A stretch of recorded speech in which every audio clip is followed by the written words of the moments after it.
നമ്മളൊരു മോളിൽ പർച്ചേസിന് പോയി 1000 റുപ്യക്ക് സാധനം എടുത്തപ്പോൾ ഒരു കൂപ്പൺ കിട്ടി. ഈ കൂപ്പണിന്റെ വിധി എന്താണ്?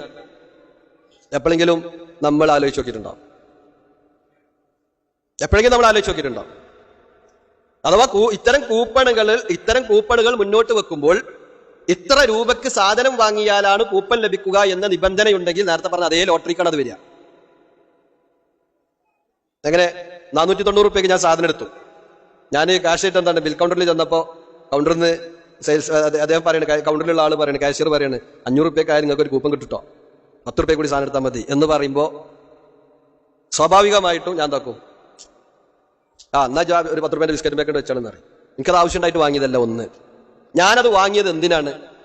ആ കൂപ്പൺ കിട്ടാനും ആ കൂപ്പണിലുള്ള കാർ കിട്ടാനും തന്നെയാണ്. അപ്പൊ ഞാൻ 10 റുപ്യ മുടക്കി എനിക്ക് ആവശ്യമില്ലാത്ത മുതലിന് വേണ്ടി. ഇനി എനിക്ക് 10 റുപ്യന്റെ കാർ കിട്ടൂലേ അതെനിക്കറിയില്ല.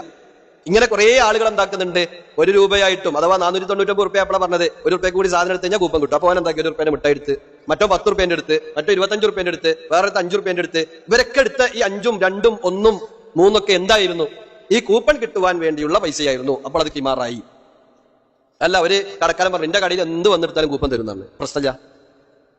ആ സമയത്തിന് അവന്റെ ലക്ഷ്യം എന്താകരുത്? തന്റെ ഒപ്പമുള്ള ആളുകളുടെ കച്ചവടമൊക്കെ പൂട്ടിച്ചിട്ട് ഞാൻ മാത്രം ഇവിടെ കച്ചവടക്കാരനായിട്ട് ഉണ്ടാകാൻ പാടുള്ളൂ എന്നതാണ് ലക്ഷ്യം. അത് ഹറാമാണ്, പറ്റൂല.